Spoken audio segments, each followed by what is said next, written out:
deixa eu escolher aqui um efeito. Pera aí pra eu ficar show aqui. Tá aqui esse efeito. Boa noite, olá, tudo bem? Olá, pai, você tá aí me prestigiando, ó, te amo, meu coração batendo por você. Maravilhas. Digam pra mim de onde vocês são. Enquanto a gente toca essa música aí de impacto, impacto de desafio, de falar de coisa polêmica, difícil, mas que faz parte do nosso dia a dia, seja o dia a dia do notário, seja o dia a dia do registrador, do tabelião, todo mundo enfrenta isso aí, do advogado, e a gente está aqui hoje para falar de polêmica, porque eu gosto de polêmica. E pelo que eu vi, o candidato hoje da live, nosso convidado, também gosta de polêmica, que é o doutor João Massoneto, uma referência do direito notarial e registral, e que vem a esclarecer os nossos pontos de dúvida. Nos últimos 10 minutos eu vou abrir para pergunta.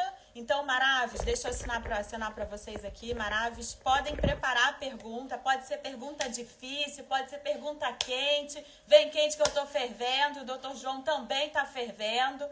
Maravis, bota aí o coração, esquece o dedo aí no coração, porque quanto mais a gente bota coração, quanto mais o nosso coração bater, mais o Instagram entende que é para disseminar essa live, esse vídeo. Então esquece o dedo aí no coração, né? Eu não sou pedinte, mas eu tô aprendendo a ser, então curte, compartilha, bota coração, é assim mesmo que funciona o algoritmo do Instagram. Então, Maravi, dá essa força aí, esquece o dedo aí. E essas lives, olha, não vou te enganar não, essas lives estão do poder, porque todos os convidados que eu busquei trazer para essa live, a gente está só começando, gostam de temas polêmicos. Então, segura a onda aí, se prepara, porque é só tema para agregar o seu conhecimento, seja para concurso, seja para advocacia no extrajudicial, que é a crista da onda. Esses temas vêm para agregar a vida de vocês. E vocês que não trabalham com direito nem estudam para concurso, vão também ser agraciados com a utilidade do tema, porque todo mundo compra bem, todo mundo vende bem, todo mundo casa, divorcia, nem todo mundo divorcia, né, gente? Mas pode divorciar, declara união estável, não quer mais, desconstitui, e tudo isso tem efeito, né? Tudo isso tem efeito, porque onde há vida há efeito jurídico. Então, Maravi, isso é importante para você. Hanna, beijo para você, tem uma história de vida linda, que a gente se conheceu muito, uma história muito louca, mas beijo no seu coração para toda a família. Excelente escolha, né, Cíntia? Pois é, excelente escolha. E o professor João, ele é perito em temas polêmicos. Cadê o professor João aqui? Se deixar, Maravilha, eu falo com vocês a noite toda, porque eu amo falar. Me dá um microfone e uma câmera que a gente vai lá. Olá, Jorge, notário em Portugal. Beijo no seu coração, Maravi Blaster. Ô, Maravi, que honra ter você aqui, Maravi. Olha só, doutor Jorge Nuno, que maravilha. Nos prestigiando aí num tema tão polêmico. Prof maravilhosa. Ah, Cíntia, o meu coração batendo por você. Nem me fala que hoje eu tô terminando de gravar uma aula de direito registral que tá show de bola. Show. Cadê o professor, gente? Professor João Massoneto, uma referência. E eu vou pedir para ele falar um pouquinho da experiência profissional dele, porque eu pedi um currículo dele, um mini currículo, e veio um currículo enorme. Então eu falei assim, gente, tem que falar um pouquinho da vida profissional dele, porque a gente aprende muito. Olá, João! Peraí que eu vou te chamar já. Vou te chamar agora, já falei pra caramba. Difícil eu parar de falar, mas vamos lá. Deixa eu te chamar aqui, ó.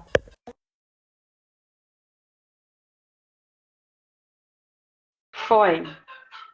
E aí eu já tiro a música. Beijo, Cadu, que bom que você não esqueceu. Gente, bota de onde vocês são. Professor Arthur Delvécio, que prazer, que honra ter você aqui. Deixa eu tirar a música que é, né? Olá, João, que alegria ter você aqui, que honra você ter aceitado o convite. Saiba que eu sou sua admiradora, da sua competência, do seu talento. Já falei para todos os maravilhosos que você gosta, é de questão polêmica. Você falou, vem quente que eu estou fervendo, eu gosto de questão polêmica. E a gente está aqui para isso mesmo, para poder esclarecer os nossos maravilhosos, sejam os maravilhosos que estudam para concurso, sejam aqueles que advogam no extrajudicial, o que há de melhor no direito notarial e registral para a gente aprender. Porque eu costumo dizer, João, que o direito extrajudicial que tarda, ele falha, porque a vida é dinâmica e difere muito do Poder Judiciário, né? Porque o Poder Judiciário olha para trás, né? Está sempre olhando para aquilo que já deu errado. Então, vai punir, vai compensar, vai condenar.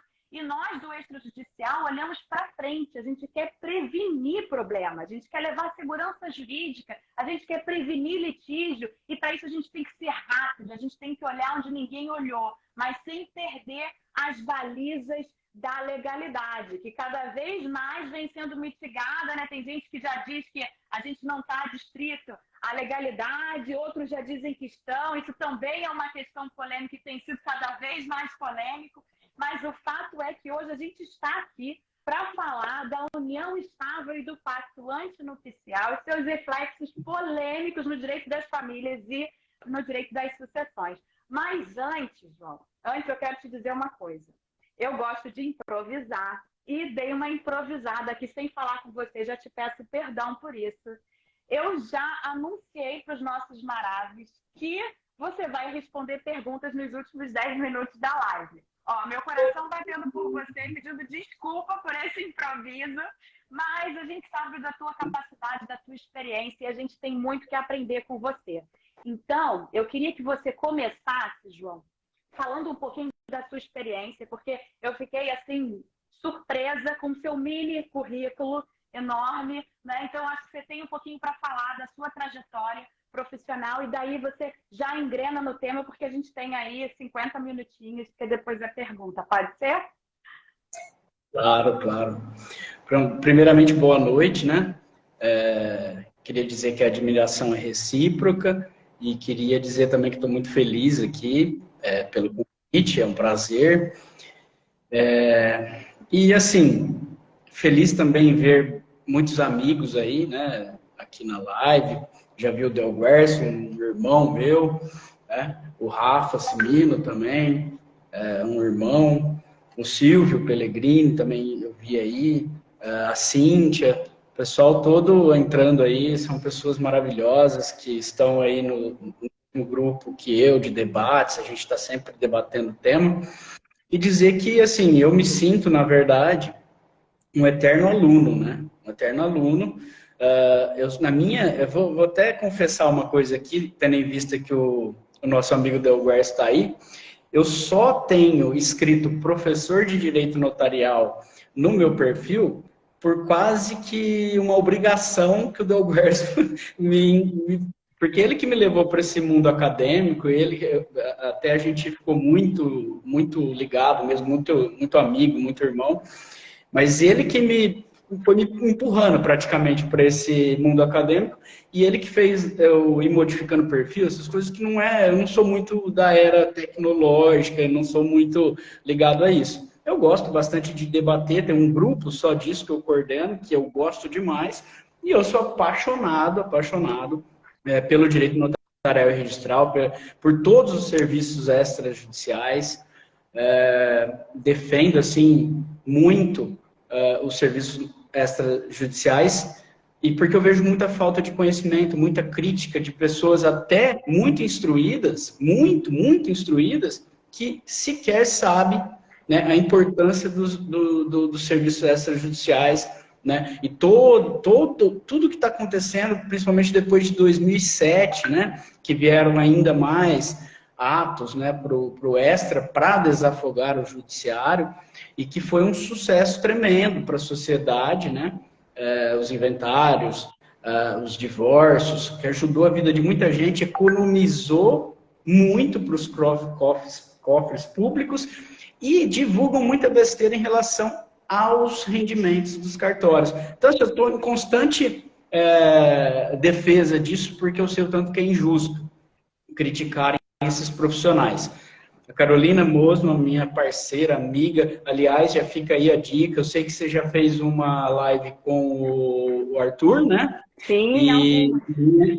a minha dica, faça uma live com a Carolina. A Carolina é demais. Ela é parceira de artigo, parceira de vida. É uma pessoa muito, muito, assim, apaixonada também pelo extrajudicial. Trabalhou muitos anos em cartório, no cartório Fischer, do Flávio Fischer, que é referência, né? Uhum. E mesmo depois que ela saiu, por conta de mudar, ela continuou advogando para cartórios, né? Prestando Legal. serviço para cartórios, e até hoje ela é extremamente apaixonada. Eu acho que eu me dou muito bem com quem é apaixonado também pelo extra, né? Então, assim, Carol, o me Arthur, aguarde, Carol, me aguarde que eu vou entrar em contato. o Rafa Simino também, são pessoas O assim, Rafa eu já falei, Rafa vem, Rafa vem. competentíssimos, são pessoas maravilhosas. E a gente tem uma amizade muito, muito bacana. E assim, rapidamente, você pediu até para falar sobre a história, mas assim, para não perder muito tempo com a minha história que não é não é tão interessante, a questão minha é que assim, ó, eu sou filho de tabelião Uhum. e eu praticamente nasci dentro de um cartório, porque desde pequenininho, né? Agora, profissionalmente, com carteira assinada, já com uma responsabilidade ali, fazem 24 anos. Agora, antes desses 24 anos, eu fui office boy, atendi balcão em determinadas épocas como menino e tal. Mas assim, não tem como você não gostar, né? Se você... Eu nasci dentro praticamente de um cartório, né? E o que mais assim me fascina e sempre me fascinou é a questão do compromisso com a verdade, a fé pública. Eu tenho até o primeiro artigo que eu escrevi, tá no livro Del Guerce falando 39 de cartório. 39 não tem Carol, um beijo, idade, Carol. mentira. Você Mas assim, denunciou. Ele, eu, assim, não tem como mesmo não ser apaixonado, porque eu respiro isso, né? Eu vivo isso. Aliás, eu costumo até às vezes exagerar na defesa e criar uns debates até nos grupos que são de civilistas aí e acabar sendo meio mal interpretado, porque eu não gosto que falem coisas que não condizem com a verdade e que ofendem aí esses profissionais que são tão relevantes, são tão sérios, tão estudiosos, né? Então, mas é isso. Aí eu fui fazendo, estudando cada vez mais apaixonado, fui fazendo. Você pode ver que lá minhas especializações são todas em direito notarial. Não tem uma que fuja. É louco. E vou te falar, meu sonho é fazer o mestrado em direito notarial e registral que não tem ainda no Brasil. E eu vivo tentando falar com o pessoal já estava esses dias na Ítalo lá falando, por que vocês não fazem na USP com a doutora Cíntia que estava lutando por isso. Então, assim, eu não vejo a hora de ter um mestrado no Brasil de direito notarial registral. Aliás, já passou da hora. Aliás, já passou da hora de ter direito notarial registral na grade curricular de direito. Tem tanta coisa que poderia ser substituído por essa importante, né, matéria que é direito notarial. Tem muitos advogados que saem da faculdade e nunca viram uma matrícula. Aí, como vão atuar nos negócios imobiliários? Na verdade, não sabem nem a diferença de matrícula para escritura pública. Isso é E um nem das grande funções, erro. né? E muito menos das funções. Muito menos. É algo que deve ser muito concreto e rotineiro na vida das pessoas, mas que se torna tecnicamente abstrato por falta de acesso mesmo a esse tipo de conhecimento. Eu concordo com você, tem que ter sim, nas faculdades. Não é fácil nem pelo mundo encontrar mestrado e doutorado na área notarial e registral. Normalmente se segue pelo direito civil ou processual civil, né? O civil para se recair nas notas e nos registros e o processual civil para se recair na desjudicialização, né? Nos critérios de desjudicialização e na constitucionalidade disso. Então, é normalmente o que se vê no direito comparado nas universidades estrangeiras, inclusive. E eu concordo plenamente com você e vejo uma alta receptividade dos alunos hoje em dia que estão cursando direito, que nem se formaram ainda, mas que já são entusiastas da atividade, porque a gente vive no mundo do efêmero, né? Das coisas líquidas, das coisas rápidas, e quer uma formatação do direito mais líquida do que o notarial e registral. É muito rápido, é tudo para ontem. Então, isso se adequa à própria sociedade da informação. Então, você veja que numa época em que a gente achava que, meu Deus do céu, uma das profissões mais antigas vai sucumbir à tecnologia, não! Ela, na verdade, se alinhou muito bem à tecnologia, né? Porque ela tem essa roupagem mais líquida. Talvez ela tivesse um pouquinho mais esquecida, né, no âmbito mais teórico, dogmático, mas com a agilização, a agilidade das relações econômicas e com a visão do imóvel como ativo financeiro, ela ganhou um impulso e a tecnologia só ratificou isso. Não sei se você concorda comigo, mas é a visão que eu vejo. E essa galera jovem que gosta das coisas rápidas tem se entusiasmado com direito notarial e registral. E isso é maravilhoso, né? A gente que é apaixonado pela matéria só quer que tenha cada vez mais pessoas apaixonadas por isso, né? Porque aí serão mais operadores capacitados. E nós estamos numa era nova, né? Agora, principalmente depois da pandemia e do provimento 100. Sim. O provimento 100, que foi um grande marco, um grande diferencial, que hoje as pessoas passaram a elogiar muito, né, os cartórios pela facilidade. Videoconferência, assinatura eletrônica, a gente atende brasileiros que estão fora, né, Europa, Estados Unidos, e precisam assinar aqui algo da família que estão fazendo. Antes era aquele problema com o consulado, hoje tudo muito mais fácil, né? Então, sem dúvida, nós estamos caminhando aí junto com a tecnologia, e eu acho que isso tem feito muito bem. Acho que mudou bastante a visão das pessoas sobre os cartórios, pelo menos aqui, e com quem eu tenho falado, as críticas diminuíram muito e os elogios aumentaram demais. Né? Agora, João, não quero te cortar, mas vamos entrar no tema? Vamos. O pessoal quer ouvir de união estável, pacto antinupcial, como é que é isso, né? Vale a pena, não vale a pena fazer escritura de união estável? É melhor casar do que fazer escritura de união estável? Como é que fica a questão do regime de bens, quando quer separar tudo em vida e após a morte? Quem não quer dividir em vida, não quer dividir após a morte? Até onde vai essa autonomia aí da vontade? Então, assim, começando pela parte da união estável e o casamento, hoje em dia, depois da inconstitucionalidade de 1790, tá, assim, companheiro e cônjuge, praticamente, principalmente para fins sucessórios também, herdeiro necessário. Praticamente isso já está, né, alinhado aí na doutrina e jurisprudência. Agora, o que mais a gente vê na prática é o clamor da sociedade, né, por uma autonomia privada de verdade. Porque, olha, para nós já é difícil entender e aceitar, para quem lida com direito. Agora, você imagina para as pessoas que a gente atende todos os dias.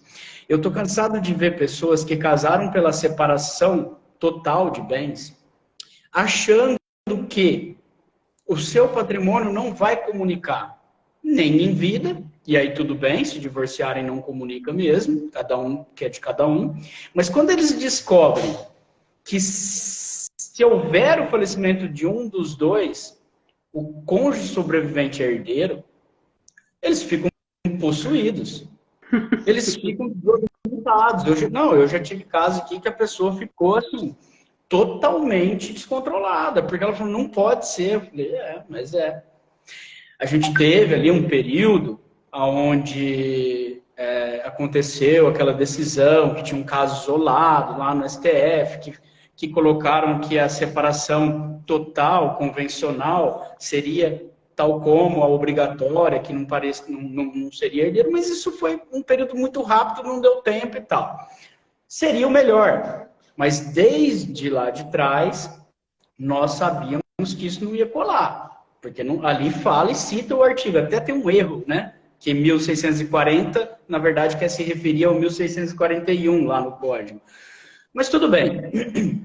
Só que aí nós temos outros mecanismos e que grande parte hoje ainda é majoritária, mas se Deus quiser, né, vai virar minoritária, que é de juristas respeitáveis, que nós mesmos estudamos muito, né, pelos ensinamentos deles, que diz que não pode haver essa saída no pacto antenupcial ou na escritura de união estável, que é de os cônjuges poderem, né, reciprocamente, eles renunciarem ao direito de concorrência, somente. Ou seja, olha, eu não quero concorrer com os filhos dele, nem ele com meus filhos, ou pais. É que ascendentes, normalmente não é o caso em si, a maioria é por causa de descendência.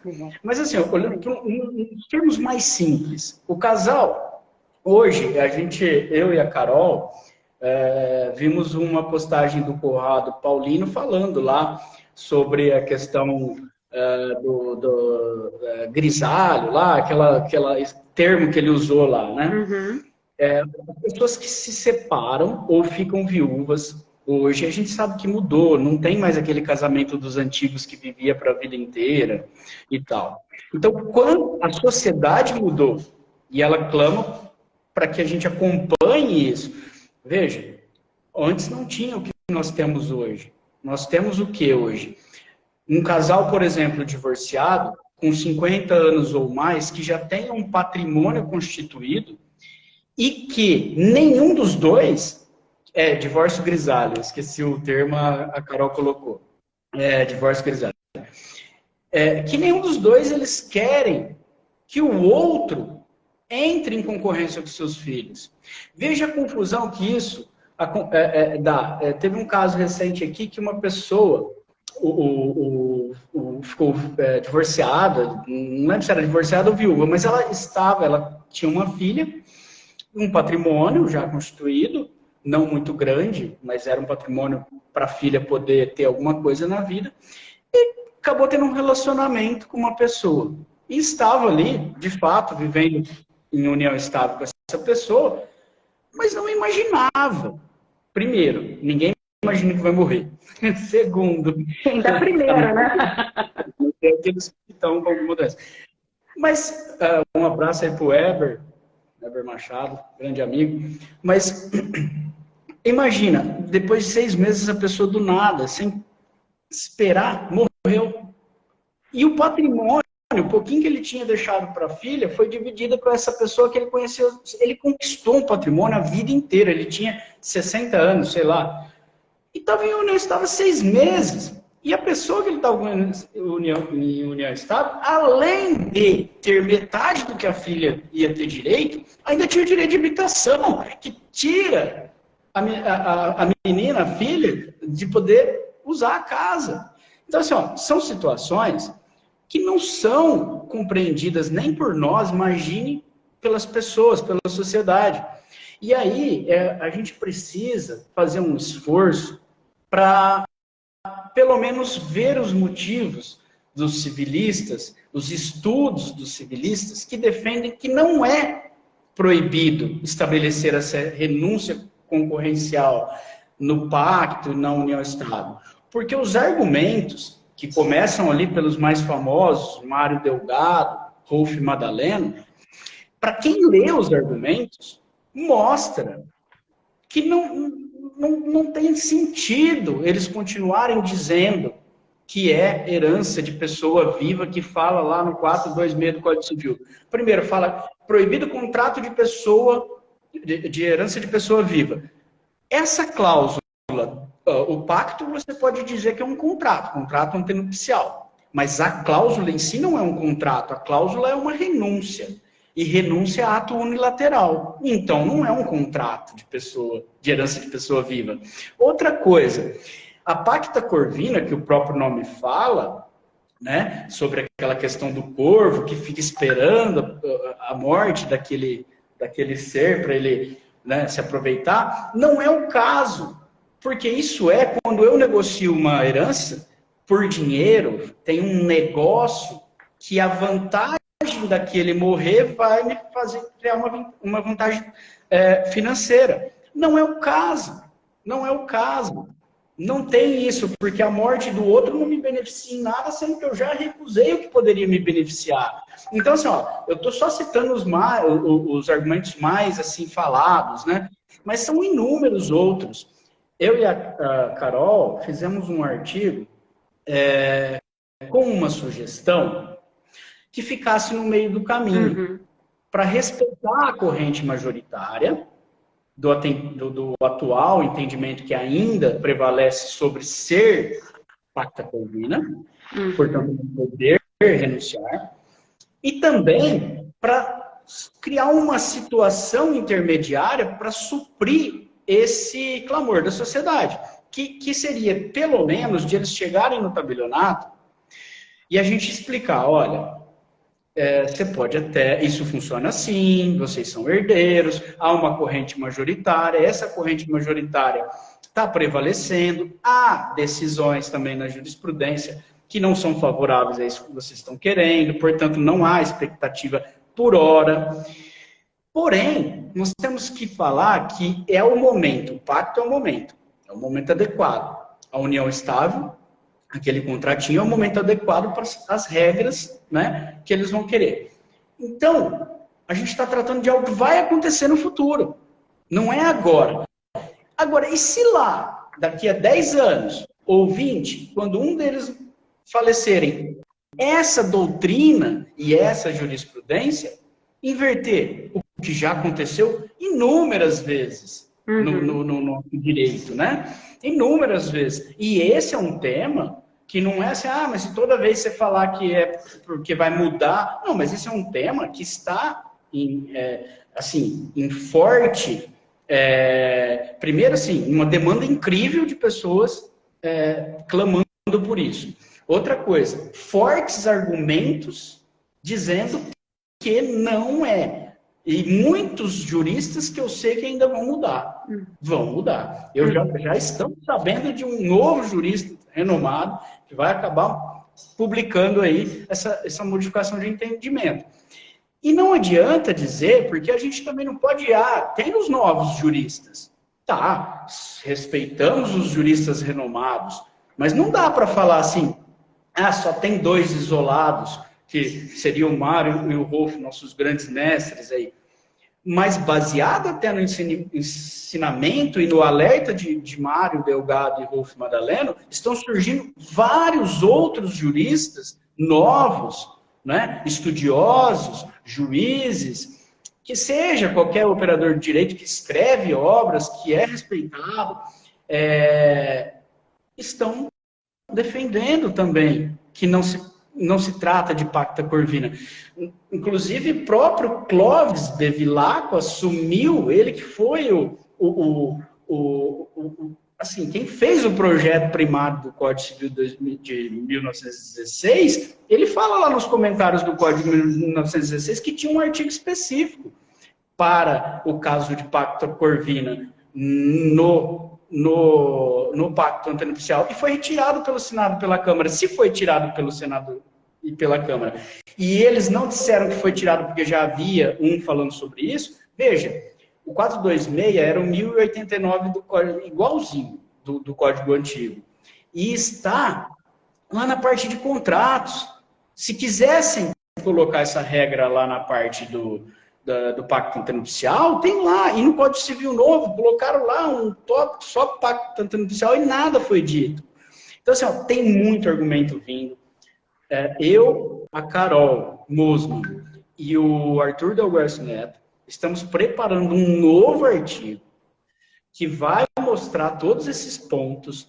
Você vai ver uma lista de um lado na defesa e de que não é pacta corvina e simplesmente o mesmo argumento pequeno e simples de um lado, que não, trata-se de pacta corvina porque é contrato de herança de pessoa viva e sendo assim, tem o 1655 lá que fala que não pode conter lá o objeto, que seria nulo, né? Se você colocar lá, é nulo de pleno direito. Então, assim, é um argumento ultrapassado, antigo, contra inúmeras coisas que comprovam, que fica evidente, que nem quem não é do direito se lê vai falar, não, peraí, mas esses argumentos são só a historinha do pacto da corvina do corvo, de esperar a morte, ter vontade, isso aí é nada.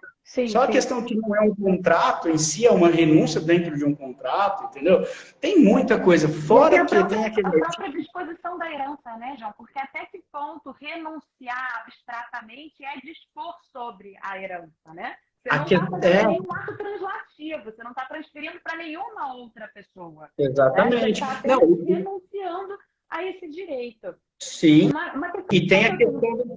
Diga. Não, e tem a questão também da questão de que eles defendem não se tratar de renúncia da herança, porque a herança do cônjuge é em terceiro. Nos dois primeiros, ele é concorrente. O primeiro é o descendente como herdeiro. O segundo é o ascendente. Ele é concorrente nos dois. Então, ele está renunciando o direito à concorrência, não à herança. Tem mais essa. Então, assim, tem muitos argumentos. Não são só esses. Você foi elencando. São vários. Tem aquele artigo que fala também, no Código Civil, que dá a liberdade para os cônjuges contratarem lá sobre os bens dele antes do casamento, como lhes aprouverem. É até assim que fala lá no artigo. Então, assim, eles são livres para tratar dos bens dele. E não fala que é só em vida. Ali poderia ter entendido, olha, salvo disposição pós-mortem, sei lá, algo assim. Mas não. Então, eles ficam só naquilo. É um argumento só contra 200 do outro lado. Então, eu creio que nós teremos mudanças na doutrina, sim. Pode demorar um pouco, pode ir devagarzinho, um mudando o outro, mas pelo clamor da sociedade, e a gente sabe, em Portugal mudou a lei. Portugal teve o mesmo problema, mudou a lei. Mas a gente sabe que para a modificação da lei é muito mais difícil. Outro dia eu questionando um civilista famoso que eu tinha amizade, mas não sei se tenho mais porque discordei dele, sobre a questão de... peraí, mas você também concorda que se vocês civilistas mais conservadores disserem, não, tudo bem, é verdade, tem muito argumento, vamos deixar a vaidade de lado e mudava tudo. Não precisava nem mudar a lei, era só entender o que o outro lado está explicando. Mas ninguém faz isso também. Então, a vaidade de alguns pode prejudicar uma centena de outras pessoas. Sim. E isso não importa. Aí a pessoa tem que ser assim. Não, se quer, muda de país. Aqui, assim, tem que... Argumento simplista e errado, né? Agora, João, me diz uma coisa. Em relação à forma, né? A formalidade que se confere ao ato, à escritura pública. Eu li o seu artigo, gostei muito, sou uma entusiasta da ideia. Mas a pergunta que eu quero te fazer é o seguinte. Quando o notário adverte as partes, e até o advogado também que está assistindo as partes, eles advertem as partes interessadas a respeito disso, dessa possibilidade de contestação judicial no futuro. Você acha que é técnico incluir no corpo da escritura não apenas a advertência, né, desse risco, dessa possibilidade, mas também os entendimentos, sejam doutrinários, sejam jurisprudenciais, dessa posição? Ou você acha que isso não é prudente, tendo em vista a posição tradicional de que o notário está restrito ao princípio da legalidade e tudo mais? Como é que você acha que isso pode ser embasado por parte do notário no próprio ato notarial? Eu creio assim, que a gente não precisa detalhar as posições, nada disso. Se quiser também, não tem problema. Eu acho que isso, a redação... Eu costumo brincar que o pessoal, antes de falar não pode praticar um ato notarial, eu respiro fundo, eu penso 1000 vezes, porque eu sempre defendo que a redação é tudo. A redação é tudo. Se for uma redação, a pessoa comenta, não pode, mas espera aí, vamos procurar. Pode ser que não seja exatamente como você quer, mas pode ser algo mais aproximado com o que você quer. E a redação vai fazer toda a diferença. aquele texto que nós fizemos no artigo, eu e a Carol, é uma sugestão inicial. Alguns já acrescentaram o princípio da autonomia, né? Lá no coisa, e muitos acrescentaram várias outras coisas. Eu entendo que o notário, ele teria por obrigação alertar, tendo o conhecimento de que há uma posição majoritária, igual nesse caso, que é divergente, que não aceita aquilo. Porém, como nós estamos diante de uma situação que pode ser modificada e tem indícios, fortes argumentos para ser modificada, e isso é um desejo que as partes querem externar para que, se no futuro... Porque, veja, não é pior, porque se a gente não colocar esse desejo das partes, não colocar, explicando que se ela falecesse agora, não teria como, né, ser atendido esse desejo. Porém, se a gente não colocar, impedir ela de colocar, mas aí passou 10 anos e a coisa mudou de fato, e está podendo. E aí ela não colocou. Nós não deixamos ao menos ela explicar lá que, olha, se tiver podendo, eu estou sabendo que não pode por enquanto, mas se vier a poder, pela doutrina e jurisprudência, não vamos falar nem em mudança de lei, porque aí tem uns pormenores aí que talvez não poderia se utilizar da mudança da lei, mas se mudar o entendimento doutrinário e jurisprudencial, o que não é difícil nesse caso, a gente gostaria de, ao menos deixar registrado o nosso desejo para que pudéssemos ser ouvidos. O que isso faz entre eles? Isso dá uma paz interior, porque se a pessoa já colocou que vai renunciar, ela poderia renunciar quando acontecesse, certo? Uhum. Mas a gente sabe, todos que vão se relacionar, sabem que muita coisa pode acontecer também durante um relacionamento. Então eles queriam viver em paz com esse combinado que eles tiveram. E a gente sabe também que pode mudar, igual em Portugal mudou a lei, para adequar a sociedade.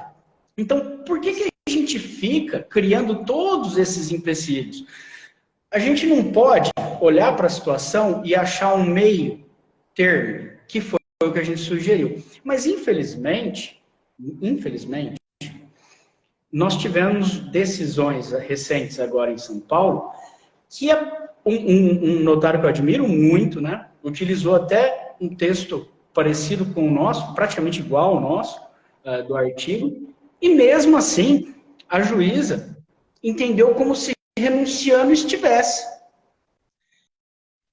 E mais, o erro começa, para mim, mas respeito quem entende diferente. Aliás, registradores de imóveis, muito amigo meu, que eu sou fã, assim, que eu sou aluno, né? Tem uma posição diferente da minha, mas eu defendo que nem deveria o registro entrar no mérito das cláusulas, porque não faz parte esses acordos ali da questão do registro de imóveis, ou na união estável também, lá no registro da união estável, no registro civil, eles não precisam entrar nesse mérito. Eles vão fazer o registro, que é um pacto. Se quiser colocar lá com observações, deixa para que no momento oportuno seja válido ou não, né? Mas entrando no mérito, eles devolvem, e devolvem ainda com essa cláusula, que nem renúncia propriamente dita é só externar o desejo que se no futuro... Aí eu vou além. Eu tenho gravado, portanto, não preciso nem falar que eu tenho gravado, está publicado lá no... O professor Rodrigo Toscano tem aquele direito civil lá na internet, e lá tem umas lives. Para quem me conhece sabe, eu era muito fã e virei amigo nos últimos anos do mestre Zeno Veloso, com o qual conversava muito, e o qual sofri muito não só eu, acho que todo mundo era admirador. Ele sim era o verdadeiro mestre, era sábio, era humilde, né? E sabia ouvir a todos, e atendia todos, era uma pessoa brilhante. Por isso que tanta gente sofreu com a partida dele. Ele, o mestre Zeno, Euclides de Oliveira, Gisel de Hironaka e o Rodrigo Toscano estavam numa live falando sobre esse tema. E eu, aquele aluno inquieto, entrei na live e escrevi lá: peraí, mas não é o que os notários fazem.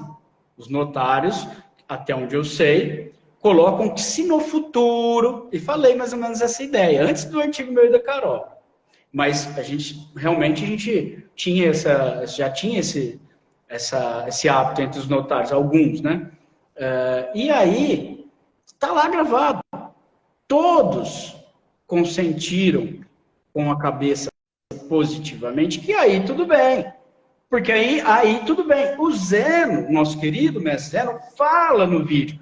Bom, aí essa saída aí até inteligente não teria problema.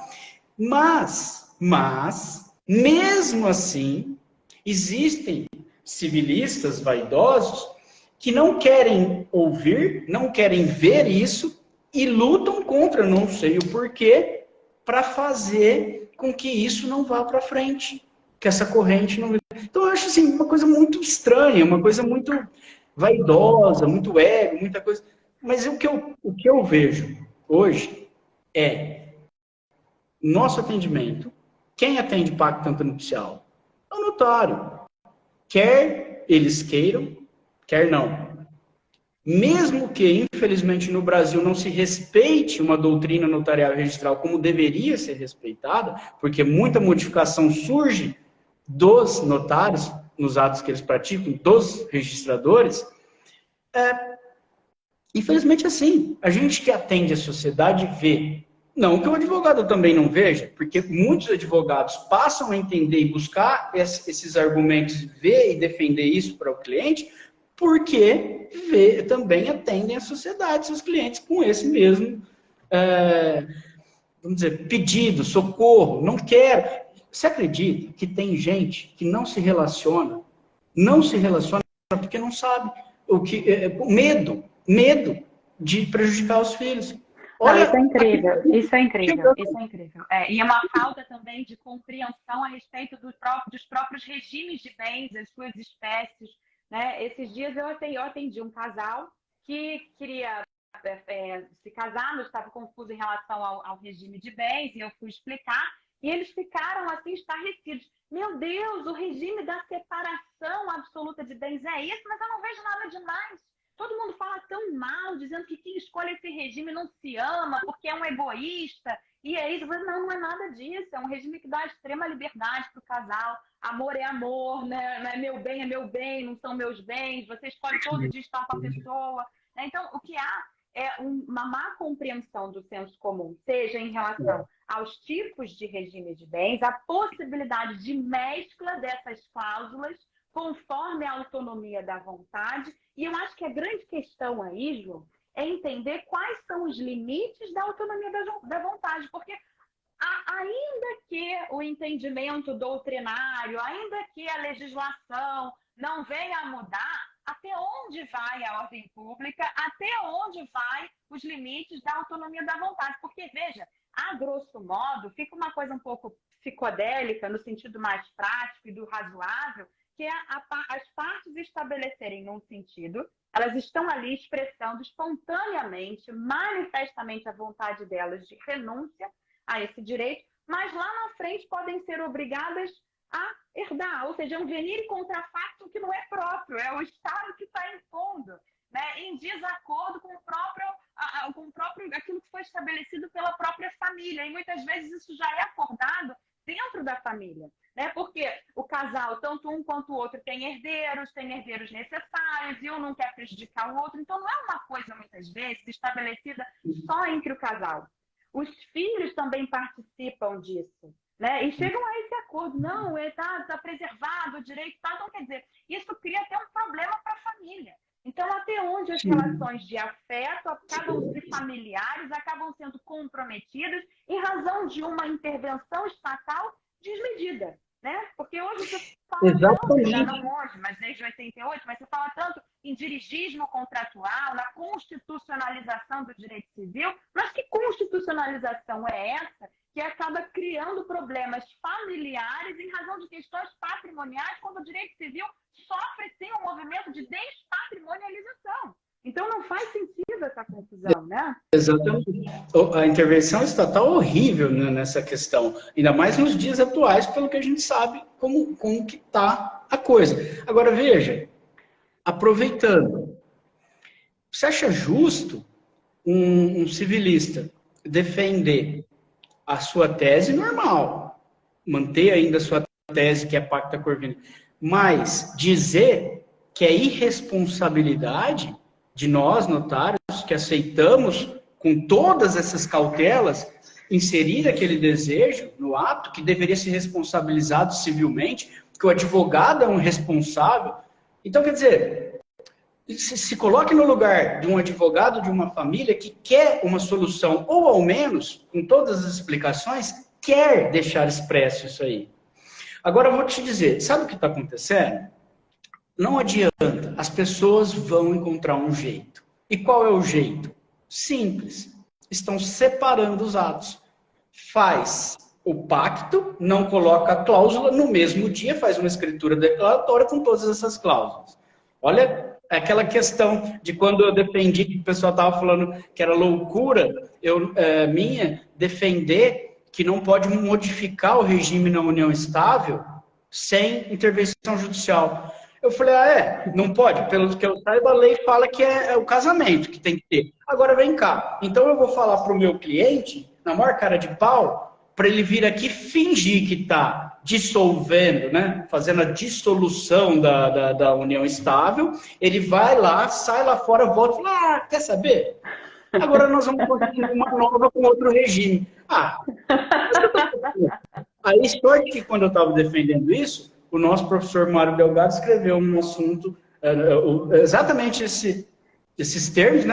Mas na qualidade toda dele lá de professor, e eu fiquei feliz porque foi bem no dia que eu estava debatendo isso. Então, assim, tem umas coisas que não... Olha o que nós estamos tendo que fazer. É igual a permuta de bens imóveis de valores desiguais, olha os temas polêmicos, né? De valores desiguais se torna. Poxa, mas existe isso, eu mesmo peguei imóveis rurais, um era vizinho do outro, um era um pouquinho maior, mas esse era vizinho, por isso compensava. Aí não houve, então tem doação. Aí os caras lá vão lá e mudam a forma de fazer. Então, assim, que doação? Onde tem doação? Não existe doação sem a vontade de doar. Então, assim, eles criam umas coisas.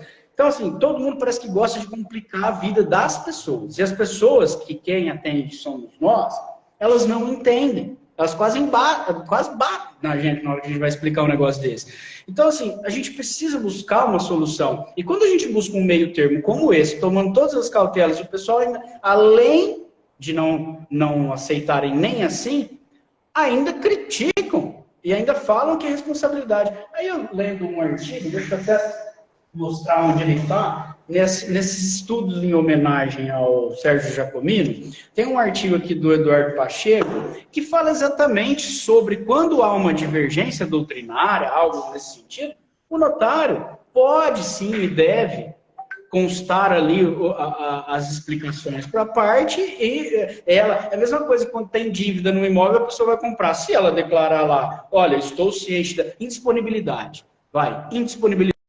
Pode lavrar a escritura? Lógico que pode, desde que diga, olha, porque acontece isso direto. Não, mas eu sei o caso aqui, já está tudo resolvido, só não saiu lá na matrícula. Você sabe, você vai assumir? Então vou colocar aqui, beleza. Você sabe que não vai registrar enquanto tirar a escritura? Sei. Então acabou. Agora, se fosse, não, tem disponibilidade, eu não faço escritura. Pô! Então, mas eu acho que existe um ranço dos próprios civilistas, na maioria das vezes, de olhar para o ordenamento jurídico do lugar judicial, do lugar contencioso, em que a própria morosidade acaba criando vícios na vontade e acaba comprometendo a produção de efeitos da manifestação de vontade. Quando você olha o ordenamento jurídico do lugar do extrajudicial, é tudo muito rápido e se tem outros meios. Então, a verdade é que é muito mais fácil burlar o extra do que o judicial. Porque uma vez que a questão já está judicializada, fica muito mais difícil, existe o impulso oficial, não é extrajudicial, não. A vontade se tem hoje não se tem amanhã, então se desfaz, se refaz o negócio. E aí toda essa técnica, essa dogmática não funciona para resolver o problema das pessoas, né? Então acho que falta um pouquinho de tempero de quem tem a experiência do extrajudicial. E para isso é só no dia a dia, é só pegando os atos para lavrar. E eu, inclusive, acho que o maior defensor do ato notarial é o notário. Então, ele tem que botar ali todos os argumentos, os fundamentos, o posicionamento que fez com que ele orientasse as partes, esclarecesse para que aquele ato seja preservado. Porque a função social é a prevenção de litígios, é a segurança jurídica. Então, nada mais razoável que ele fundamente. Tem que fundamentar, sim. Até porque eu penso que o princípio da legalidade para o notário, ele tem uma formatação diferente que ele tem para o registrador. A discricionariedade, ela é mais restrita para o registrador do que é para o notário. O notário, ele precisa ter mais criatividade, ele é mais visionário do que o registrador. Sim. Eu falo isso com uma certa tranquilidade porque congrego as duas funções, né? Você sabe que o meu apelido dentro da coisa é polêmica mesmo. Porque você vê que eu só falo coisa polêmica. Outra, vai ao encontro do que nós estamos falando. Atos anuláveis. É lógico que pode praticar anuláveis, desde que você coloque isso no texto. Por quê? Por exemplo, faltou a assinatura de um dos irmãos. Hoje tem notariado, já não é muito assim, mas antigamente o irmão estava viajando para os Estados Unidos, estava ali vendendo para o filho um terreno. Assinou todos, só não assinou aquele lá. Ele vai lá, escreve uma cartinha e manda para cá. Eu mandava até o texto para ele manda para cá, leva lá no registro. Nossa, acabou, supriu. Não foi mais anulável o ato, mas no ato eu constei que precisava, que era anulável. Nós fizemos um artigo sobre isso também, eu e o Arthur. O Arthur fala também, o Arthur e a Carol falam, mas eles gostam de uma polêmica. Não, assim, eu vou entrar numa outra. A Carol está lembrando aqui. Sim, é verdade. O Rio de Janeiro trouxe lá Expresso. Legal, estamos esperando que todos tragam. Agora, sabe o que está acontecendo? Civilistas renomados, vaidosos, estão brigando, estão usando todas as suas forças para derrubar o que está lá no Código do Rio de Janeiro. Para quê? Aí eu te pergunto, para quê? A sociedade inteira do Rio de Janeiro, você acha que eles estão preocupados com o entendimento desses civilistas? Não, eles querem saber do que eles querem poder falar sobre o patrimônio deles, não desses civilistas. Então, assim, eu fico muito pé da vida, porque eles não aceitam nem o meio termo, gente. Nem o meio termo eles não aceitam. E fazem campanha contra ainda. Não são todos, tá? A maioria deles são pessoas totalmente sérias, dão lá sua opinião, mas não lutam contra.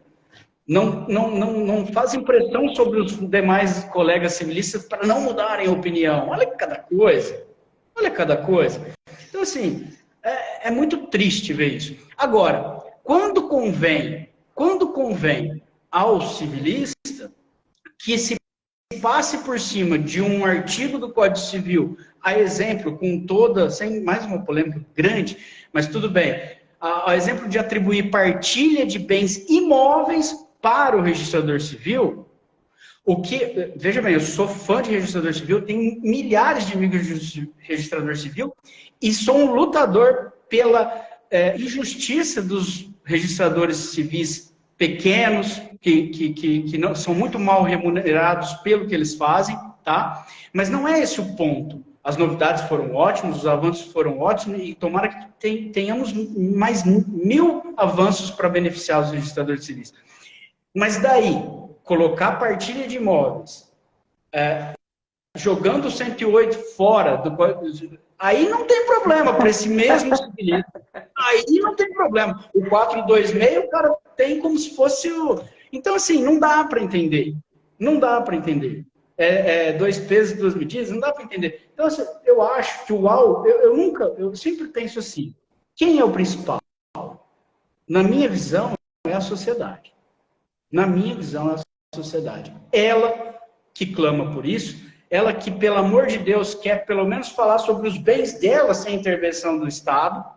Exatamente. A nossa realidade é outra, totalmente outra hoje, e há grandes argumentos, fortes argumentos, um estudo maravilhoso. Aliás, eu recomendo sobre esse assunto. Ah, meu Deus, eu não vou achar o principal aqui. Olha aí, vamos anotar aí essa recomendação do professor João. Não, esse é o mais recente artigo, livro. Eu coloquei no meu perfil lá. É que eu vou colocando as coisas, não sei onde eu coloco. Mas é o novo livro do nosso querido Mário Delgado. Já eu acho. Mas eu publiquei até lá no meu Instagram recomendando. Se as pessoas pararem para ler, tem tudo que a gente falou rapidamente aí tem aprofundado, né? Até essa explicação do Clóvis Bevilacqua, ele coloca o quadrinho lá, o que era previsto no projeto, que falava que não podia mexer na ordem de sucessão no pacto antinupcial, que foi retirado. E engraçado que quando retiraram, outros justificaram que era porque já tinha o assunto tratado, e nesse não, só retiraram. Não falaram que tinha o assunto no 1089. E o 1089 do Código de 1916 é exatamente idêntico ao 426. Então, assim, são tantas justificativas que não é Pacta Corvina, e que é muito lógico que isso vai mudar. Por esses dois motivos, pelas justificativas e pelo clamor da sociedade, que está totalmente diferente hoje, né? Uhum. Agora, não poder colocar um meio caminho nisso e dizer que, olha, se puder, então, a gente quer, mas se tiver assim, tudo bem, tá tudo bem, nós estamos sabendo. Isso ainda é mais suave, é um bem intermediário essa posição. O máximo que aconteceria se eles viessem a faltar ainda com esse entendimento é que aquilo ali não serviria, porque eles já disseram, só se estiver valendo. Só se inverter a doutrina de jurisprudência. Então, assim, para que tanto ranço? Para que tanta... A Carol está dizendo, eu tenho convicção que vai mudar. Eu também, assim espero, Carol. Assim espero, porque é o mais razoável, é o mais sensato, né? E vamos torcer para Deus iluminar a cabeça desse pessoal que fica trabalhando contra a mudança. Porque não quer a sua tese, a sua defesa, e que não muda de argumento, não vai mudar, porque o orgulho e a vaidade é muito grande.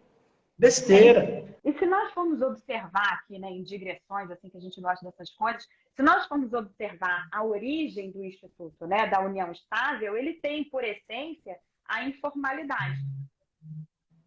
Então, a ingerência do Estado na união estável, ela deve, por uma questão de coerência, ser bem menor do que a ingerência que o Estado tem no casamento. Então, a união estável dá pavor, né? Ela é que cria mais polêmica. É um bicho de 7 cabeças que a jurisprudência só piorou. Né? Porque se a gente for observar, a jurisprudência é a grande vilã da união estável, sob o meu ponto de vista, porque ela criou um alienzinho. Não foi aquilo que o legislador desejou, ela, por uma política social, legislativa, sabe-se lá, que vertente é essa, ela acabou criando um alien, é um bicho de 7 cabeças, que é totalmente diferente da leis leis, é totalmente diferente, não comporta esse tipo de efeito, né? Então, eu acho que a finalidade útil e social desse instituto se perdeu. Se perdeu. E isso, nós notários que lidamos com a autonomia da vontade de uma forma mais estreita, mais imediata, a gente sente isso muito, né? No fundo, a sociedade ficou meio que de mãos atadas em razão dessa posição jurisprudencial, que vai ramificando os seus efeitos, porque a relação é dinâmica, né? Você nasce, você casa, você divorcia, você une, faz união estável, você separa, enfim. É uma sucessão de atos que um posicionamento desse vinculante dos tribunais superiores acaba criando o efeito ricochete da desgraça, né? Porque vai piorando e a coisa não vai tomando um rumo que nós que estamos ali no extrajudicial para resolver a questão prática da vida das pessoas, a gente não consegue, né? E não faz o menor sentido isso num Estado democrático de direito, não faz o menor sentido isso numa filtragem constitucional do direito civil, isso não faz o menor sentido. Mas o fato É igual a questão de não poder retroagir na união estável o regime. Eles não fizeram. O pessoal muitas vezes não faz o contrato por escrito, mas vive em união estável. Aí tá lá com o filho, vem o filho junto aqui e fala assim, não, mas tudo que é de um e do outro, eles sempre tiveram como universal. E eles querem colocar isso agora. Não, mas não pode retroagir. Mas peraí, vai prejudicar terceiros? Você já deixa lá que isso aqui não vale para prejudicar terceiros, é só entre eles. Você não vai, o caso, você vai querer mandar na minha? Nas notas?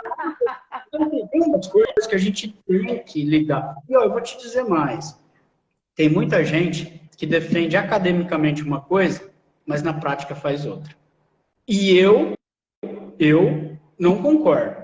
Eu acho que a gente tem que defender nossas ideias tal como elas vão para o papel. E pagar o preço. Paga-se o preço, né? Exatamente. Ó, e tem várias outras polêmicas, né, que a gente não vai... Mas, ó, cláusulas penais, igual... O pessoal viaja um pouco também, vai. Hollywood não, né? O pessoal tem umas cláusulas, pelo amor de Deus. Mas vamos dizer que essa cláusula de infidelidade é uma cláusula penal. Uma multa de 100 mil reais para quem for infiel. A infidelidade, ela já não é algo que já está previsto, ela já não é algo que já está previsto, a fidelidade, né? Uhum. Então você não está contrariando lei nenhuma, você só está aumentando, reforçando algo e colocando um pacto entre vocês de que eu não vejo problema. Agora, é lógico que aí você também não pode viajar, o pessoal viaja em um monte de outras coisas. O que for contrário à lei, igual eu comprei esse livro aqui, ó, comecei a ler, da Silvia Marzagão. Tá. Qual é o nome? Ela fala sobre Qual é o nome, João? É um livro bem pequenininho, mas é muito bom sobre essas coisas novas. Qual é o nome? Cartório o quê, João? Contrato Paraconjugal. Contrato Paraconjugal. Silvia Felipe Marzagão. Então, ela vem falando depois sobre essas coisas. E outra, que eu sempre... a gente discute, os alimentos são irrenunciáveis. Mas e a dispensa do direito mutuamente? Né? Não poderia ser incluído? Então, assim, quanto mais autonomia da vontade para determinados assuntos que só dizem respeito às partes, mas aí vem os caras que querem entrar na vida das pessoas. Mas pode ser que lá na frente eles dispensaram os alimentos, mas aí não está passando fome naquele momento. Mas eles são maiores e capazes, é o que eles queriam. Chato, eu tenho uma de criar situação. Se a gente for criar uma situação de empecilho para tudo, né? Para tudo a gente não faz nada. Agora, os advogados, os notários, são eles que atendem as pessoas diariamente, seus clientes precisam das ideias deles, dos meios pelos quais garantem o direito deles a expressar a vontade, pactuar. Então, a gente tem que ter um jogo de cintura, não pode ser tudo ferro e fogo. Porque senão nós não conseguimos caminhar. A crítica vai vir para a gente, para os advogados. E é exatamente por isso que direito não é ciência, né? É teoria da argumentação. Então, se tem uma boa argumentação, se é bem fundamentada, se é coerente com os pilares do ordenamento, razão não há para que se injete o entendimento. Exato, que é o que o Eduardo Pacheco que eu falei que defende ali. Por exemplo, é lógico, se é um assunto pacificado, não há uma defesa de outro lado nenhum, e a gente vai lá e inclui algo que é ilícito, que é contrário ao ordenamento jurídico. Aí tudo bem, aí a gente poderia ter uma responsabilidade civil sobre essa inclusão, permitir aquele ato nulo ali e tal.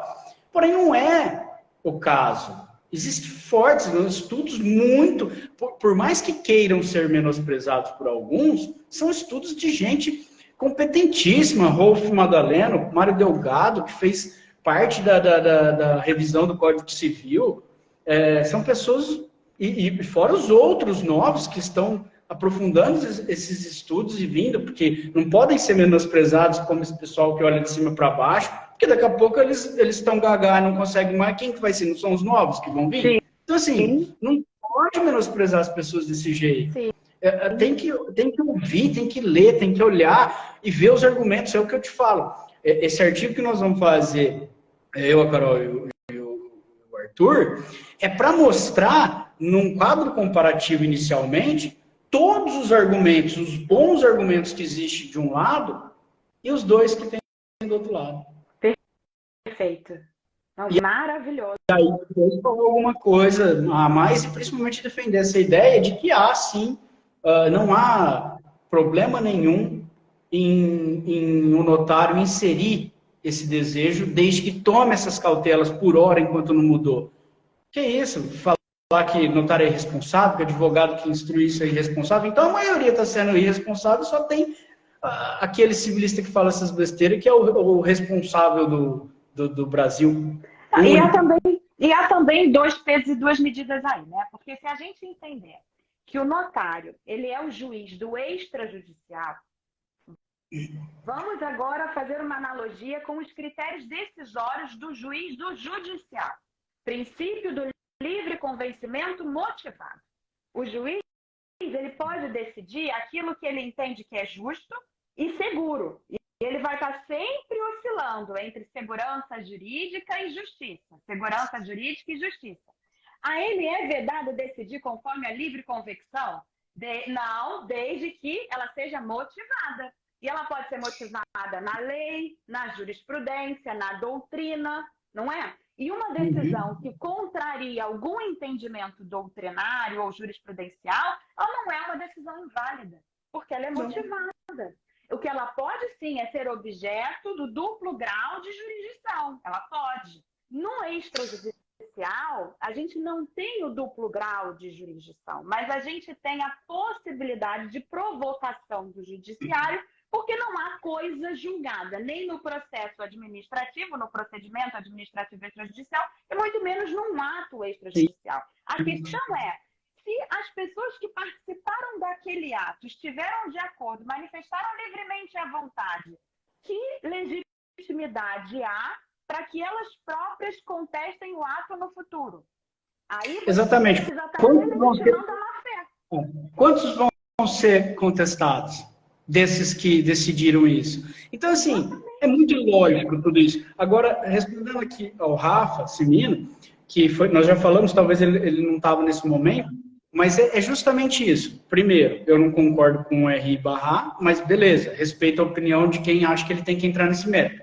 Porém, o que está sendo feito? Separar os atos.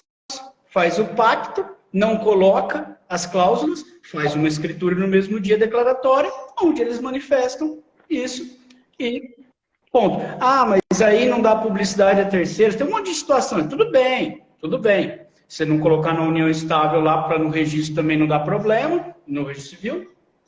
Só que é uma maneira que vai se buscando para se livrar desse inconveniente. Porque, tá bom, vamos até que o registrador, os que entendem que ele tem que entrar no mérito, beleza.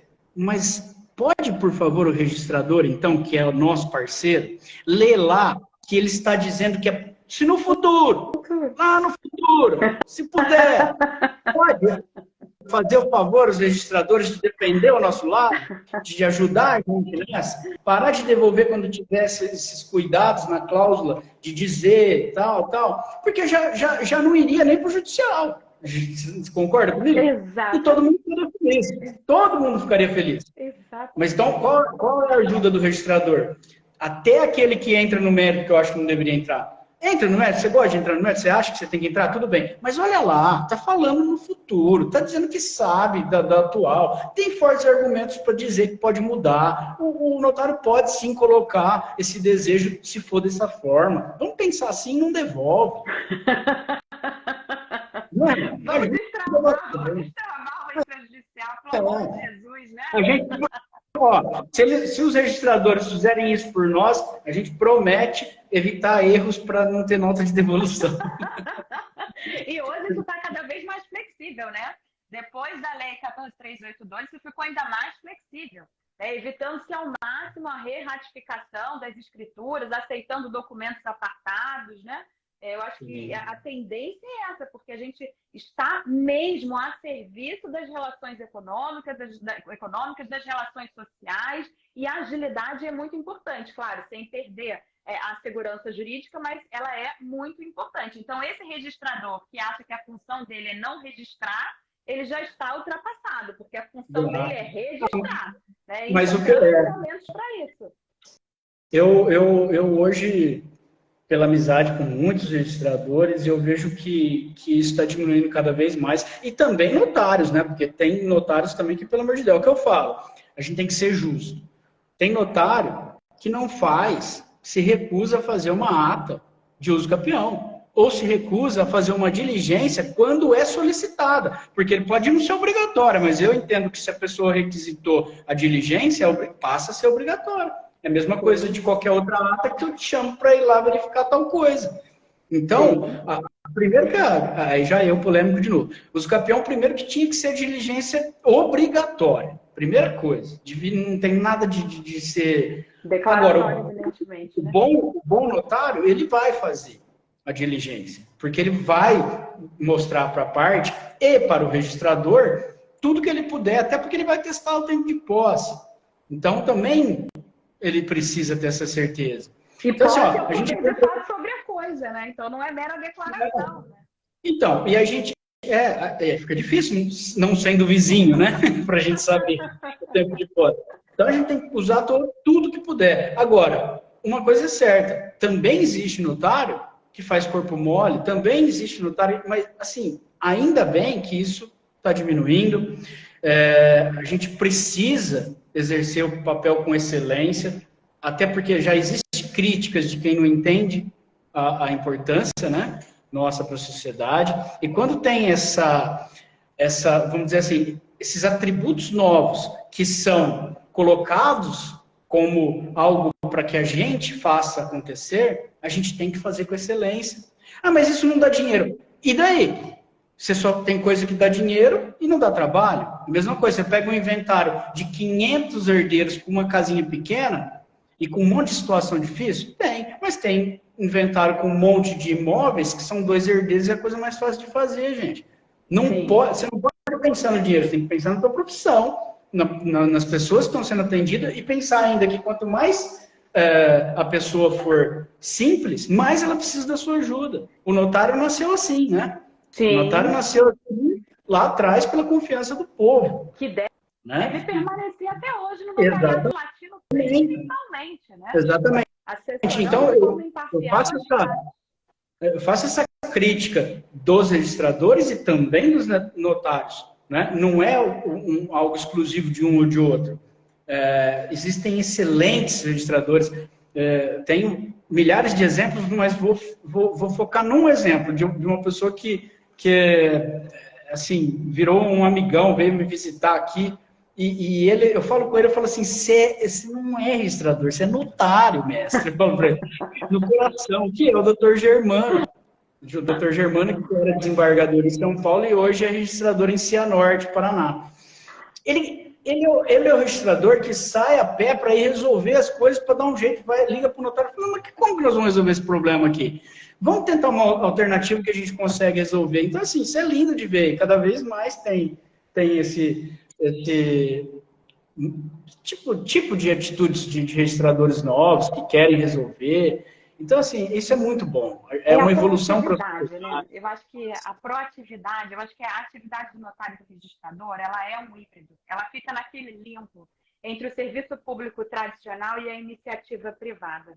E por isso exige muito do notário e do registrador para um bom atendimento, que ele seja proativo, que ele fale fácil, que ele seja transparente para as partes, na forma como ele está conduzindo, explique todos os prós e os contras, vá fazer acontecer, mostrar no lugar. E isso é a proatividade que a iniciativa privada já demanda por natureza. E o notário e o registrador precisa entender que o serviço público dele não é tradicional. Ele tem que pensar fora da caixa. E esse pensar fora da caixa não é só em relação à interdisciplinariedade, que a gente tem que entender um pouco de tudo, né? É de administração, é de tecnologia, é de economia, é de contabilidade, é de gestão de recursos, gestão de escassez. Tudo isso a gente tem que saber fazer. Tem que ser criativo para fazer o melhor serviço, muitas vezes, com recursos limitados, porque a gente sabe que a realidade das serventias no interior não são as mesmas realidades das serventias da capital, né? Então, a gente tem que entender os desafios que cada vez mais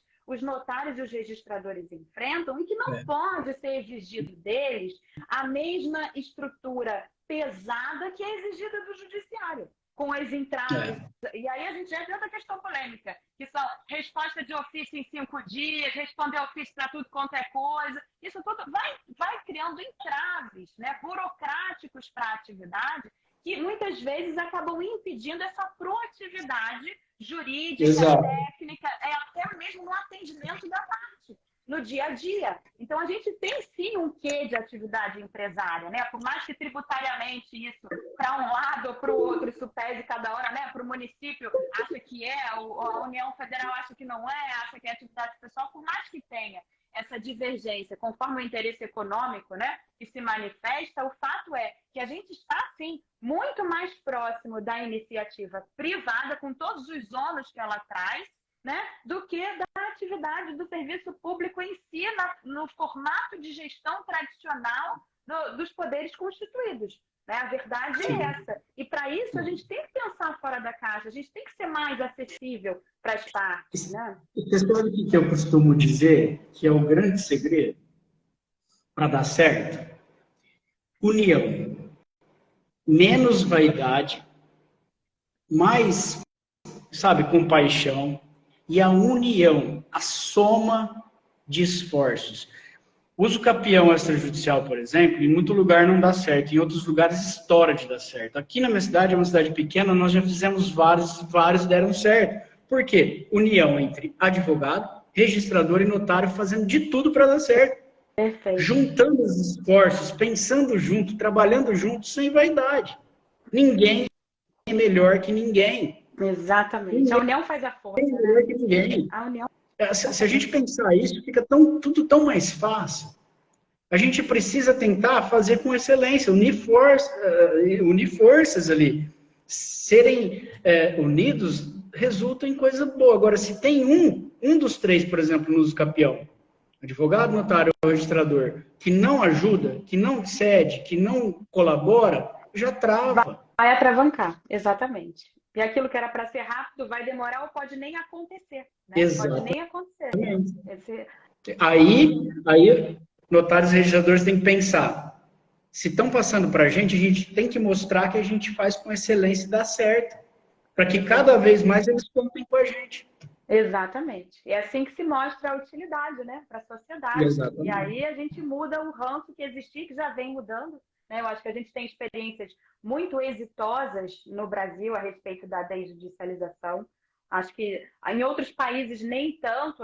Houve procedimentos que foram objeto de desjudicialização que não deram muito certo, né? Por exemplo, de Portugal com o inventário contencioso, né? Não foi uma experiência muito positiva. Mas eu acho que no Brasil todas as experiências que nós tivemos foram positivas. E isso traz para nós assim, uma demonstração inequívoca do nosso preparo, da nossa aptidão para receber cada vez mais. Mas, é claro, sem deixar de primar pela estrutura que a gente precisa para trabalhar bem. Né? Se a gente for observar assim, os países onde os notários são mais respeitados, como, por exemplo, a Espanha, né? Não se prima por um serviço barato, se prima por um serviço de qualidade. E as pessoas se sentem honradas por irem lá à notaria, né? Elas vão lá porque elas vão se consultar com o notário. E elas sabem que o serviço é muito bom. E elas se sentem enaltecidas de irem lá. Então, o notário ele é muito respeitado. Né? Ele é tão respeitado ou mais do que um juiz, do que um magistrado. E aqui criam a falsa narrativa de que no cartório é mais caro. Inventaram no cartório é mais barato. Se você pensar em tempo, custas judiciais, honorários que acabam, pelo tempo, sendo até mais altos, né? A gente sabe que na maioria, não desvalorizando, porque eu sempre falo, os advogados têm que se valorizar independente do extrajudicial, eles têm o nome deles, têm que participar, e quanto mais participar, melhor. E não existe esse negócio de fazer baratinho, não. Tem que colocar o preço justo pela sua assessoria ali, pelo seu acompanhamento e pela sua assinatura, que tem toda a responsabilidade. Porém, a gente tem que admitir que ficar anos lá no judicial dá muito mais trabalho para ele, muito mais tempo e tudo mais, e vai acabar ficando mais caro. Então, o Extra, além de proporcionar a desjudicialização que está necessária, porque, mas para que? As pessoas que não entendem muito, para que isso aí? Porque quando você tiver um problema grave e precisar da justiça, você não vai reclamar que ela está demorando, porque ela está resolvendo os problemas que não precisava resolver. Exatamente. Então, se passa os problemas, tira de lá, o sufoco da justiça vai diminuindo e ela tem condições de atender a sociedade que precisa mais rápido. Sim. Né? Então, além de tudo isso, a gente gera economia para o Estado, e além de tudo, nos emolumentos dá dinheiro para o Estado. Sim. Né? O que fica para o cartório não é o que imaginam e o que vê lá no CNJ, que alguém precisa explicar isso. Precisa ter uma explicação sobre a porcentagem que fica para o cartório daquilo, porque isso é irreal, as pessoas criam expectativas que não existem, e além de tudo, fica mais barato. E muito mais rápido. A vida das... Nossa, no começo quando eu atendia uma pessoa, nossa, mas quando o pai faleceu, né, aquelas pessoas simples, quando o pai faleceu, demorou tanto. Nossa, agora que a mãe faleceu, ficou tão rápido, fez tudo tão rápido, não gastou quase nada, aquela época, não sei o que lá. Então, você vê isso, eu acho que isso é algo que vale mais do que aqueles emolumentos pequenos daquela família pequena, que tinha uma casinha, mas que resolveu o problema tão rápido. Com certeza, com certeza. E no extrajudicial, o barato que demora sai caro, porque as relações mudam. Então, às vezes, é um inventário que você quer poupar no judicial, mas se morrer um dos herdeiros, já vai ficar pior ainda. Vai ficar mais difícil, os bens vão depreciar, vai sair muito mais caro esse barato, né? Então, é isso que a gente precisa mostrar para a sociedade. E uma coisa é valor, a outra coisa é preço. Quanto vale você ter esse problema na sua vida resolvido, essa partilha já feita no seu inventário, a sua união conjugal devidamente regulada para que você viva com liberdade, com tranquilidade? Quanto vale? Quanto vale a sua noite de sono com esse problema tumultuando aí a sua vida? Quanto vale? Quanto vale você ter tido a oportunidade de ao menos deixar expresso que vocês não desejam concorrer um com o outro, se possível no futuro? Quanto vale esse tema dessas pessoas? Exatamente. Se você for olhar o quanto vale isso em termos de valor e o quanto custa uma escritura dessa conforme a tabela de emolumentos, você vê que vai sair de graça. Vai sair de graça. E, ó, assim, até como um último desabafo. E ainda tive coragem, ainda tive a infelicidade de ouvir que os notários defendem que pode inserir isso porque eles querem ganhar o dinheiro do pacto. Aí eu fiz um levantamento dos custos do pacto em todos os estados. É baratíssimo. Eu até vou conversar com a Carol e com o Delgás para a gente colocar isso no artigo também. Eu estou com a maioria dos estados do valor. Se isso compensa a dor de cabeça que a gente pode ter com esse pessoal querendo falar que a gente está fazendo coisa errada de colocar, então eu não sei, porque o pacto mais caro, um dos mais caros é em São Paulo, que é R$500 total. No Rio também. Lembrando que, 500 e pouco. Lembrando que... Não, e tem estado que é 100 e pouco. Nossa. Lembrando que a gente, aqui em São Paulo está 500, mas você pode pôr aí que no final das contas é 35% desses 500. Se isso valer a pena...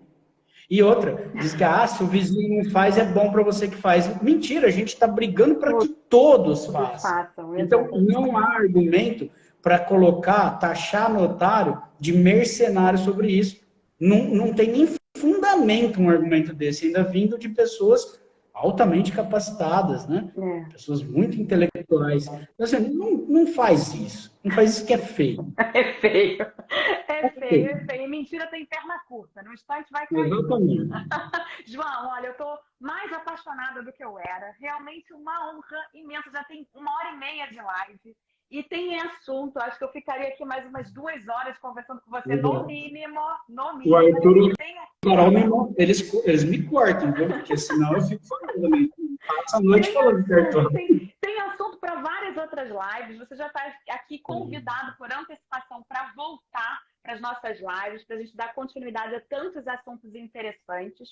E só para finalizar, já que a gente já passou, mas a gente prometeu que ia responder, se algum Maravi quiser deixar alguma pergunta aqui, pode deixar, que a gente vai responder, pelo menos assim, 1 ou 2 no máximo, e depois a gente responde no próprio feed. Se alguém tiver, já foram feitas ao longo da nossa conversa, a gente já foi pontuando alguns comentários. Maravi, se tiver alguém aqui, pode deixar, que a gente vai responder no feed, tá? Então, João, o que você gostaria de falar para o nosso público já, para a gente fazer aquele fechamento? E eu já agradeço imenso a sua participação. Você é uma pessoa incrível, de um conhecimento, de um embasamento, de uma simplicidade, de um carisma, que a gente vê assim, nos seus olhos a tua paixão, o teu entusiasmo pelo extrajudicial. E a gente precisa de pessoas assim, porque sem paixão não há sentido na vida. A gente precisa fazer as coisas com paixão, porque é disso que vem a nossa alegria de viver, a nossa verdadeira remuneração. O salário, ele não cultiva a paixão, né? Mas a alegria que a gente tem de ver um sorriso, de ver um problema resolvido, de pensar numa estratégia, até de brigar para as mudanças de entendimento, né? E você tem sido uma das cabeças a liderarem isso, seja escrevendo, seja falando, seja dando a cara para bater. E a gente precisa muito de pessoas assim. Então, seja muito bem-vindo aqui. Volte sempre. Conte comigo para fazer barulho, porque a gente precisa desse movimento. Viu? Muito, muito, muito obrigada. E fica à vontade para dar aí as suas últimas palavras para os nossos maravilhosos, que eu tenho certeza que está todo mundo aqui com o coração batendo forte, como o meu está também. Eu que agradeço a oportunidade, para mim também foi muito bom, eu também gostei demais de falar com você, eu vi que você também é como eu, assim, empolgado sobre o assunto, isso é muito gostoso, é muito bom fazer o que a gente ama, defender as coisas corretas, né? Eu acho que uma das coisas mais bonitas da nossa atividade é sermos procurados, né, pelas pessoas por confiarem na gente, quererem que a gente dê uma solução para o caso delas, e muitas vezes eles vêm ao cartório com a pretensão de praticar um ato, e nós aconselhamos a não praticar o ato. Nós deixamos de ganhar porque é melhor a gente dizer o que é melhor para ele. Não faça isso, não faça. Então, assim, isso é muito bonito dentro da nossa profissão, e eu sei que a maioria em peso faz isso, atende quantos assessoramentos jurídicos que a gente não dá sem ganhar 1 centavo e perdendo vários minutos, várias horas às vezes, e o tanto que a gente fica feliz com isso, hein? É verdade. Mas incrível. Então, assim, para mim é sempre um prazer. Agradeço a todos os amigos aí que passaram por aqui, Murilo aí agora, irmão do Rafa, menino de ouro. E foi um prazer, estou à disposição para falar outros temas, desde que polêmicos, porque eu adoro. Só tem graça polêmicos. E foi um prazer mesmo. E fico à disposição de você. E um abraço, um beijo para todo mundo aí que esteve com a gente aí. Muito obrigada, João. Um beijo maravilhoso, todos vocês que estiveram aqui. Nossos espectadores, que são estudiosos, que trabalham na área, que querem saber cada vez mais, referências doutrinárias passaram por aqui, né, nos congratularam com a presença, então a gente só tem a agradecer a cada um de vocês que estiveram aqui. Um beijo no coração e até terça que vem, que 7 e 7 da noite, horário de Brasília, a gente está aqui de novo para debater os temas do extrajudicial. Um beijo a todos e muito obrigada, João. Gratidão. Um beijo no coração. Beijão. Fica com Deus. Tchau, tchau. Fica com Deus. Tchau, tchau.